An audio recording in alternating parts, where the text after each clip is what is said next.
These are your Chapter 4 notes on carbon. Organic chemistry. Organic compounds contain carbon, usually bonded to hydrogen. Organic chemistry is a study of chemistry focused on organic compounds. So for example, C6H12O6, this is going to be an organic compound because those carbons are actually attached to those hydrogens.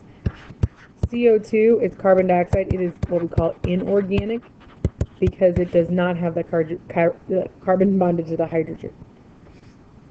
These are some common organic molecules. You'll notice that each of these has a carbon attached directly to at least one or more hydrogens. Some experiments have supported the idea that abiotic synthesis, that means non-living, of organic compounds, perhaps near volcanoes, could have been an early stage in the origin of life.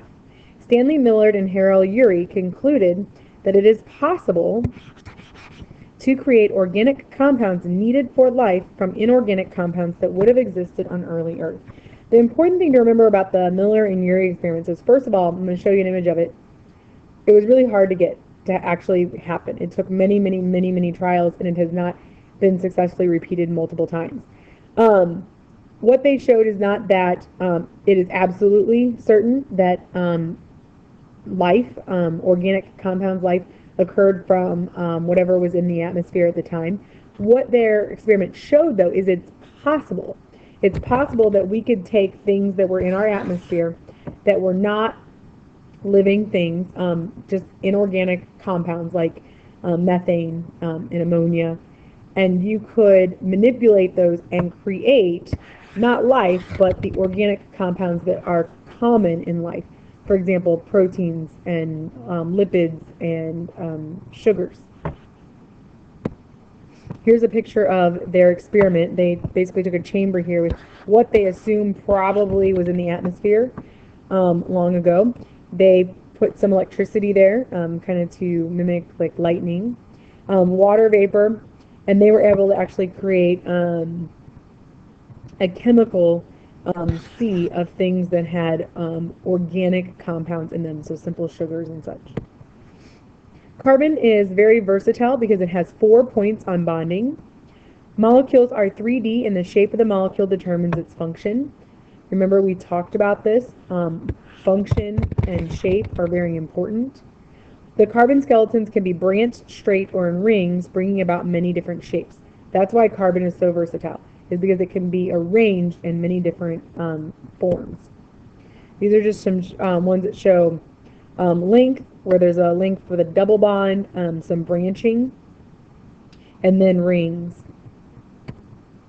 Isomers are compounds that have the same number of atoms of the same elements, but different structures, and therefore they have different properties.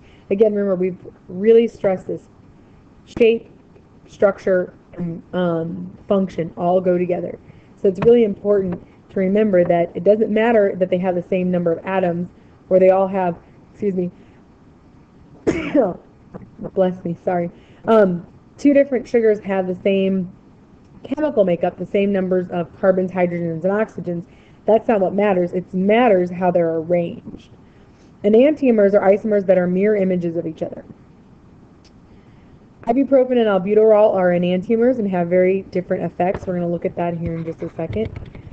Usually with enantiomers, one is actually biological and one is not biologically active. It doesn't do anything in cells. The slight difference in shape can have a large biological impact. So here are 2 ways that you can find enantiomers. The cis isomer has 2 X's that are on the same side, and then you can have them where they're kind of catty-corner to each other. And enantiomers are going to be isomers that are mirror images of each other. So kind of like your hands. If you lay one hand flat on top of the other, they're not identical. They're actually mirror images. Here's the 2 drugs we were talking about, ibuprofen and albuterol. If you've ever taken ibuprofen, you know that it's used for pain, and anti-inflammatory, headaches, fevers. And albuterol, if you are familiar with that, you probably have asthma or you've had bronchitis or something before. It's used to open the airways. These are structurally mirror images of each other. You can kind of see the different parts of them. And they do very, very different things. You can't take albuterol when you have a headache. And if you're having an asthma attack, please don't try to take ibuprofen because it's not going to work. So that the slight difference in shape, the fact that they're mirror images, make a huge difference in how it binds to cells, and how it's recognized, and it has a completely different impact on the cell. Functional groups, a lot of how a molecule is made up of its structure is made up of the different functional groups that it composes. These are important groups of molecules that are important to the biological processes. Each participates in a chemical reaction in specific ways, and it tells you the page numbers I got this information from. We don't need to memorize these, but we do need to be familiar with them. We need to be able to recognize a hydroxyl group or a carbonyl or a carboxyl or amino sulfahydryl, a phosphate or a methyl group. We don't need to memorize them and draw them out, but we should be able to recognize them. We'll do a card sorting activity to help with this in class. So here's a hydroxyl group. An example would be an ethanol, that they would have a hydroxyl group. Carbonyl, you can see a carbon double bonded to an oxygen with whatever else is down here. Acetone and propanol. Carboxyl group, the double bonded carbon, but it also has that hydroxyl group here. So it's together, this is called a carboxyl group, and you can find that in acetic acid. You can actually find carboxyl groups in all the amino acids. We'll be talking about that in our next chapter. An amino group, hydrogen with two hydrogens bonded to a nitrogen. A sulfahydryl, so there's a sulfur and a hydrogen, and note that it doesn't necessarily have to be written with the S first. A phosphate group, we're going to talk about this one here in a little bit, but this one is pretty important in a lot of biological molecules.